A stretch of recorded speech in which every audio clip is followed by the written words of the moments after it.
नमस्कार, SBT news में आपका स्वागत है। पेश 28 जनवरी रविवार सुबह 11:15 बजे राजस्थान की बड़ी खबरें।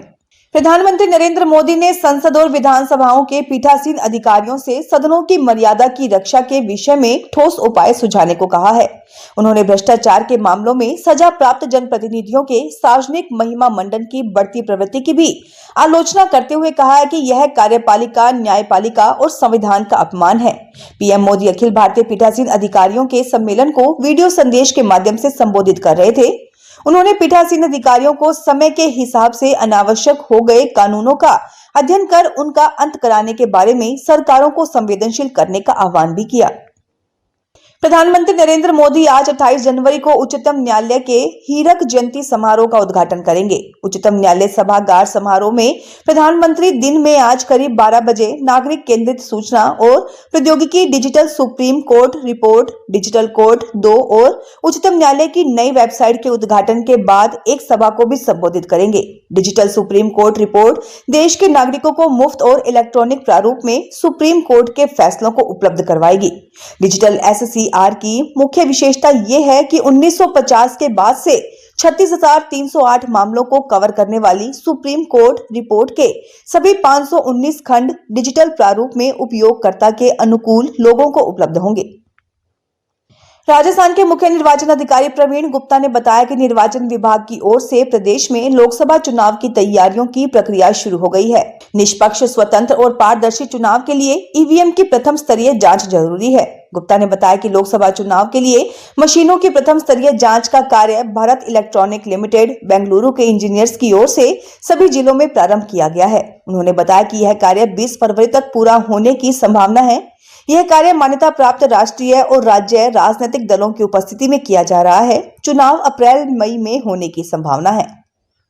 राजस्थान की उप मुख्यमंत्री दिया कुमारी एक दिवसीय दौरे पर शनिवार को जोधपुर पहुंची। यहां एयरपोर्ट और सर्किट हाउस में भाजपा नेताओं और टूरिज्म सेक्टर से जुड़े लोगों ने उनका स्वागत किया। इसके बाद उन्होंने सर्किट हाउस में विभाग के अधिकारियों की बैठक ली और संभाग स्तरीय समीक्षा की। मीडिया से बात करते हुए उप मुख्यमंत्री ने कहा कि आने वाले समय में बहुत अच्छा बजट आएगा। पीएम नरेंद्र मोदी की गारंटी है, एक अच्छा बजट प्रस्तुत करेंगे। बहुत बड़ी बात है कि हमारे प्रधानमंत्री मोदी और फ्रांस के राष्ट्रपति मैक्रों जयपुर आए। इससे हमारे पर्यटन पर सकारात्मक असर पड़ेगा। डिफेंस के साथ साइंस और टेक्नोलॉजी में भी काम आगे बढ़ेगा। राजस्थान सरकार ने हाई सिक्योरिटी रजिस्ट्रेशन प्लेट का पंजीकरण की ऑनलाइन सेवा शुरू कर दी है। इस जानकारी से तो आप अब तक वाकिफ हो चुके होंगे। इसके अंतर्गत 1 अप्रैल 2019 से पूर्व पंजीकृत वाहन मालिक ही हाई सिक्योरिटी नंबर प्लेट पंजीकरण के लिए आवेदन कर सकते हैं। इसके तहत वाहन मालिकों को कलर कोडेड स्टिकर सहित high security registration number plate उपलब्ध करवाया जाएगा। सरकार ने इसके लिए समय सीमा भी निर्धारित की है। जोधपुर जिले में शांति व्यवस्था को दुरुस्त करने के लिए जिला पुलिस ने गैंगस्टरों व उनके गुर्गों के विरुद्ध अभियान शुरू कर दिया है। अभियान के पहले ही दिन कुख्यात लॉरेंस बिश्नोई और रोहित गोदारा गैंग के फलोदी जिला क्षेत्र में आए 13 ठिकानों पर पुलिस ने रेड मारी और 7 बदमाशों को गिरफ्तार किया है। इस दौरान इन बदमाशों से 2 वाहन भी जब्त किए गए हैं। जिला पुलिस अधीक्षक हनुमान प्रसाद ने बताया कि पुलिस मुख्यालय की ओर से गैंगस्टरों व उनके गुर्गों के विरुद्ध चलाए जा रहे विशेष अभियान के तहत फलोदी जिले में रोहित गोदारा व लॉरेंस बिश्नोई आदि गैंगस्टरों के एसोसिएट के ठिकानों पर पुलिस टीमों ने एक साथ दबिश देकर 7 बदमाशों को गिरफ्तार किया है और मौके से बुल गार्ड लगे 2 वाहन जब्त किए गए हैं। सभी से पूछताछ की जा रही है। राजस्थान में लोकसभा चुनावों के उम्मीदवारों का पैनल तय करने के लिए चुनाव समिति ने काम शुरू कर दिया है। कांग्रेस प्रदेशाध्यक्ष गोविंद सिंह डोटासरा ने प्रदेश चुनाव समिति के सदस्यों का ग्रुप बनाकर फील्ड से फीडबैक जुटाने को कहा है। चुनाव समिति के सदस्यों के ग्रुप को अलग अलग लोकसभा सीटें बांटी गई हैं। चुनाव समिति सदस्यों का ग्रुप अपनी अपनी लोकसभा सीटों का दौरा करके टिकट के दावेदारों के बारे में लोकल नेताओं से फीडबैक लेंगे। डोटासरा ने नेताओं को 5 फरवरी तक दौरा पूरा करके अपनी रिपोर्ट देने को कहा है। फील्ड से दावेदारों की हालत पर मिलने वाली यह रिपोर्ट प्रदेश चुनाव समिति के सामने रखी जाएगी। प्रदेश चुनाव समिति इसके आधार पर अपना पैनल तैयार करेगी। कांग्रेस प्रभारी सुखजिंदर सिंह रंधावा, प्रदेशाध्यक्ष गोविंद सिंह डोटासरा और नेता प्रतिपक्ष टीकाराम जूली 1 फरवरी से लोकसभा सीटवार नेता कार्यकर्ता संवाद कार्यक्रम की शुरुआत करने जा रहे हैं। घर के बाहर गली में झगड़े की आवाज सुनी तो महिला ने बाहर जाकर देखा। इस दौरान झगड़ा कर रहा पड़ोसी पार्षद का भांजा भड़क गया। उसने महिला के साथ मारपीट कर दी। पीड़ित महिला शिकायत करने थाने गई। तो पुलिस वाले ने भी महिला को थप्पड़ जड़ दिया। महिला अब न्याय की गुहार लगा रही है। मामला भिवाड़ी के फूलबाग थाना इलाके के गांव रामपुरा का है। पीड़ित महिला की बड़ी बहन पालो देवी ने बताया कि शुक्रवार रात 8 बजे उसके पड़ोस में रहने वाले पार्षद नेकचंद का भांजा संजय मोहल्ले के कुछ लड़कों से झगड़ रहा था। राजस्थान सरकार के मुख्यमंत्री भजनलाल शर्मा 8 फरवरी को मुंडवा आएंगे। सीएम यहां वीर तेजा महिला शिक्षण और शोध संस्थान के वार्षिकोत्सव में बतौर अतिथि शिरकत करेंगे, जिसको लेकर शनिवार को संस्थान अध्यक्ष एवं पूर्व केंद्रीय मंत्री CR चौधरी के साथ पुलिस उप अधीक्षक धना राम चौधरी, थानाधिकारी खेताराम सियोल व सार्वजनिक निर्माण विभाग के अधिकारियों ने मिलकर कार्यक्रम स्थल की व्यवस्था का जायजा लिया। आवश्यक सुरक्षा बंदोबस्त की योजना तैयार की। वहीं संस्थान परिसर में बने हेलीपैड का भी निरीक्षण किया गया।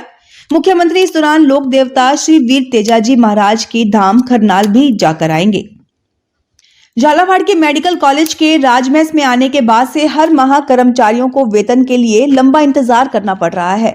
समय पर वेतन के अभाव में सैकड़ों कर्मचारियों की कार हाउस लोन की किश्त समय पर जमा नहीं होने से कर्मचारियों को हर माह हजारों रुपयों की पेनल्टी लग रही है। इतना ही नहीं, कर्मचारियों को बच्चों की फीस जमा कराने, किराना सामान लाने में भी परेशानी आ रही है। किराने व दूध वालों ने भी अब ज्यादा उधारी होने से पैसे मांगना शुरू कर दिया है। मेडिकल कॉलेज के करीब 800 कर्मचारियों को दिसंबर माह का वेतन अभी तक नहीं मिला है। कर्मचारियों का करीब 10 करोड़ रुपए दिसंबर का बकाया है। वहीं जनवरी माह भी निकलने को आया है।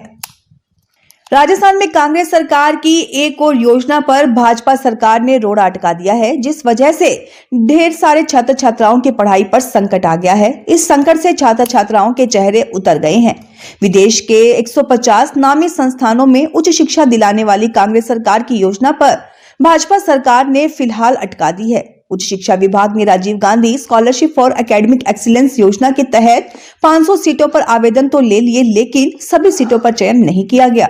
विभाग ने 346 सीटों पर छात्रों का चयन कर सूची जारी कर चुका है, लेकिन 15 दिसंबर तक आ जाने वाली तीसरी सूची को आज तक जारी नहीं किया गया। इसका खामियाजा सैकड़ों छात्रों को उठाना पड़ रहा है। राजस्थान में खान विभाग ने अवैध खनन के खिलाफ चलाए जा रहे संयुक्त अभियान के तहत ड्रोन के माध्यम से सर्वे कराकर अवैध खनन गतिविधियों पर कार्रवाई के निर्देश दिए हैं। खान सचिव आनंदी ने शनिवार को विभाग के अधिकारियों से वर्चुअल तरीके से संवाद किया। कौशल रोजगार एवं उद्यमिता विभाग झालावाड़ की ओर से सोमवार 29 जनवरी सुबह 10 बजे से दोपहर 2 बजे तक जिला रोजगार कार्यालय परिसर में 1 दिवसीय कैंपस प्लेसमेंट शिविर का आयोजन किया जा रहा है। इच्छुक उम्मीदवार इसमें भाग लेकर अपना आवेदन दे सकते हैं।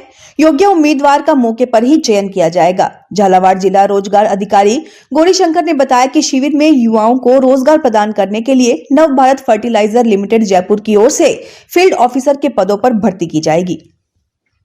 पीएम किसान भारत सरकार से 100% फंडिंग वाली एक केंद्रीय क्षेत्र की योजना है। इस योजना के तहत सभी भूमिधारक किसान परिवारों को 3 समान किश्तों में प्रत्येक वर्ष 6,000 रुपए की सहायता राशि दी जाती है। ये राशि सीधे लाभार्थियों के बैंक खातों में ट्रांसफर की जाती है। अभी तक पीएम किसान की 15 किश्त जारी की जा चुकी है। प्रधानमंत्री नरेंद्र मोदी ने पीएम किसान की 15वीं किश्त 15 नवंबर 2023 को जारी की थी। अब किसान 16वीं किश्त का इंतजार कर रहे हैं, लेकिन अब किसानों को 16वीं किश्त के लिए ज्यादा इंतजार नहीं करना पड़ेगा। कहा जा रहा है कि पीएम किसान की अगली किश्त फरवरी या मार्च महीने के बीच जारी की जा सकती है, लेकिन इसका लाभ उठाने के लिए किसानों को केवाईसी कराना होगा। चुनाव हारने के बाद भी कांग्रेस की आपसी कलह खत्म नहीं हो रही है।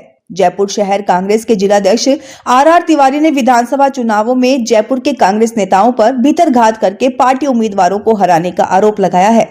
आर तिवारी ने अपनी ही पार्टी के नेताओं को जयचंद तक कह दिया और इनसे सावधान रहने की सलाह दी। जयपुर शहर कांग्रेस कार्यालय में गणतंत्र दिवस के मौके पर हुए कार्यक्रम में तिवारी ने अपनी ही पार्टी के नेताओं को जमकर खरी खोटी सुनाई।